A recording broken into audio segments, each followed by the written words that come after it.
लेकिन इतना आपके चैनल के माध्यम से ओखला की आवाम और मुस्तफ़ाबाद की आवाम से मैं ज़रूर कहना चाहूँगा कि मेरे भाई एक बार ताकत दे के तो देखो, मेरे पाँव में घुंघरू बांध के तो देखो, फिर मेरी चाल देखना। इतना विश्वास दिलाता हूँ कि किसी माँ की आंखों में आंसू नहीं आने दूंगा। कोई माँ कोने में बैठ के नहीं रोएगी कि हमारे बेटे को फर्जी मुकदमों में पुलिस ने फंसा दिया है। उसकी लड़ाई को लड़ने का काम ऑल इंडिया मजलिस इत्तेहादुल मुस्लिमीन करेगा। किसी की शिनाख्त पे कोई उंगली नहीं उठा सकता। जैसे मेरा तिलक आबाद है वैसे मेरे भाई की टोपी भी आबाद रहेगी।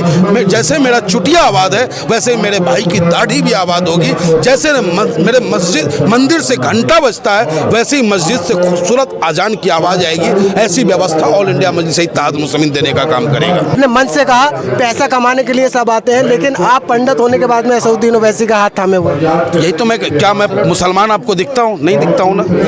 मैं पंडित हूँ। आज देखो सरस्वती पूजा है, बसंत है, सरस्वती पूजा करके आया हूँ। आप मेरा फेसबुक चेक कर सकते हो आप। तो मेरा नेता हमसे ये कहता है, पंडित जी आपने ये भी सुना कि मैंने 5 वक्त की नमाज पढ़ने की अपील नौजवानों से की है, क्योंकि अच्छा इंसान वही हो सकता है जो अपने मजहब का एहतराम करे। तो मेरा नेता हमसे कहता है, पंडित जी आप अपने धर्म का पूरा एहतराम करें और लेकिन दूसरे के धर्म का सम्मान करें।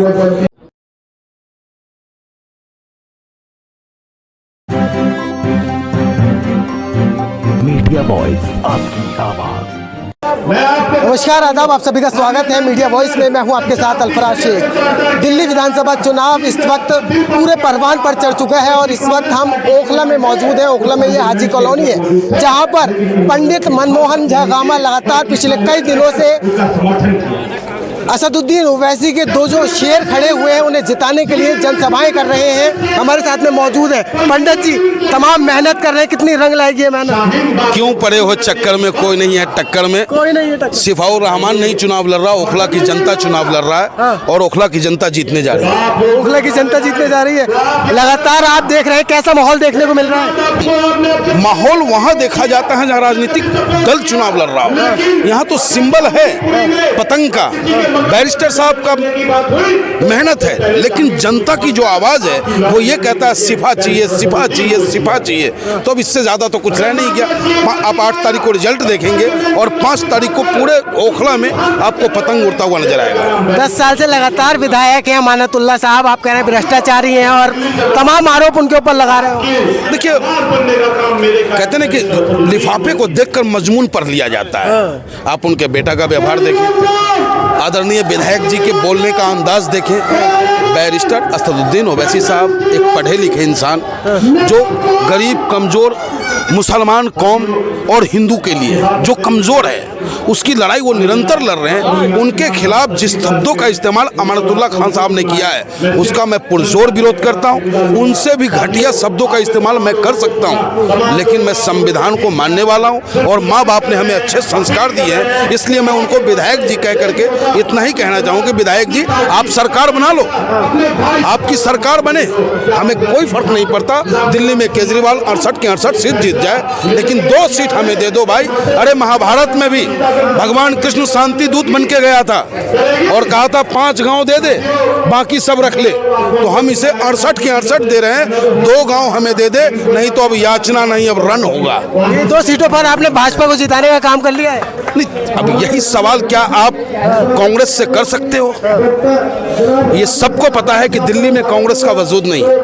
कांग्रेस 70 के 70 सीटों पे चुनाव लड़ करके किसकी मदद करना चाहता है? आजाद समाजवादी पार्टी का क्या वजूद है यहाँ? क्या आप उससे सवाल कर सकते हो? क्या बहन मायावती से कर सकते हो? नहीं, लेकिन आप उससे करोगे जो हक और हुकूक की बात कर रहा हो। उस पार्टी को आप भाजपा को जिताने वाली पार्टी बताते हो। आखिर क्यों? क्योंकि वो मुसलमान है, वो मुसलमान लीडर है इसलिए। लेकिन ऐसा नहीं होगा। संविधान ने हमें वो ताकत दिया है, जो समाज की सेवा करेगा वो सेवक बनेगा और वो जीतेगा। पानी पीजिए। कांग्रेस है, भाजपा है, आम आदमी पार्टी है, तमाम फ्री की रेवड़ियां बांट रही हैं। बनेंगे इंशाल्लाह विधायक। फ्री की रेवड़ियां बांट रही हैं, आप क्या कुछ बांट रहे हैं? भैया, नाली और खरंजे कोई भी अपने बाप के घर से नहीं बनाता, वो मैं भी बनवाऊंगा। लेकिन इतना आपके चैनल के माध्यम से ओखला की आवाम और मुस्तफ़ाबाद की आवाम से मैं ज़रूर कहना चाहूँगा कि मेरे भाई एक बार ताकत दे के तो देखो, मेरे पाँव में घुंघरू बांध के तो देखो, फिर मेरी चाल देखना। इतना विश्वास दिलाता हूँ कि किसी माँ की आंखों में आंसू नहीं आने दूंगा। कोई माँ कोने में बैठ के नहीं रोएगी कि हमारे बेटे को फर्जी मुकदमों में पुलिस ने फंसा दिया है। उसकी लड़ाई को लड़ने का काम ऑल इंडिया मजलिस इत्तेहादुल मुस्लिमीन करेगा। किसी की शिनाख्त पे कोई उंगली नहीं उठा सकता। जैसे मेरा तिलक आबाद है वैसे मेरे भाई की टोपी भी आबाद रहेगी। जैसे मेरा चुटिया आबाद है वैसे मेरे भाई की दाढ़ी भी आबाद होगी। जैसे मेरे मंदिर से घंटा बजता है वैसे ही मस्जिद से खूबसूरत अजान की आवाज़ आएगी। ऐसी व्यवस्था ऑल इंडिया मजलिस इत्तेहादुल मुस्लिमीन देने का काम करेगा। तो आपको लगता है पिछले 2015 में 60,000 से ज़्यादा से जीते थे, 20 में 70,000 से ज़्यादा जीते थे, जबकि CAA का विरोध वहाँ पर हुआ था ओखला के अंदर। आपको लगता है इस बार का चुनाव और मजबूती के साथ जीतेगा? देखो आप, हिंदुस्तान के मुसलमान भाई बड़े भोले वाले हैं। जब जिस पे किया है मुसलमान ने भरोसा, उसी ने उसको लूटा है। कभी कांग्रेस ने, कभी आपने, कभी सपा ने, कभी बसपा ने। तो भैया ये सब धोखा है, मौका पतंग है। आप मेरे बैरिस्टर साहब को समझो तो सही। आप क्या मतलब है उनको हैदराबाद से यहाँ आने की? क्या कमी है उन पे? क्या जरूरत पड़ी है बिहार और यहाँ के मुसलमानों की चिंता करने की? तो नहीं, उनके अंदर दर्द है। वो चाहते हैं कि हिंदुस्तान का हर चेहरा मुस्कुराता हुआ नजर आए। लेकिन आज जो है आप कहीं भी देख लो, हर चेहरे पे सिकन है, चिंता की लकीरें हैं। और इस लकीर को खत्म करना ही ऑल इंडिया मजलिस इत्तेहादुल मुस्लिमीन की राजनीति है। कहा यह जाता है सऊद्दीन ओवैसी की पार्टी मुसलमानों की पार्टी, आपने तिलक लगा रखा है, पंडित जी हैं, उसके बावजूद आपने ये मजलिस इत्तेहादुल मुस्लिमीन ज्वाइन कर ली। दूसरा सवाल, आपने मंच से कहा पैसा कमाने के लिए सब आते हैं, लेकिन आप पंडित होने के बाद में सऊद्दीन ओवैसी का हाथ थामे हुए। यही तो मैं मुसलमान आपको दिखता हूँ? नहीं दिखता हूँ ना।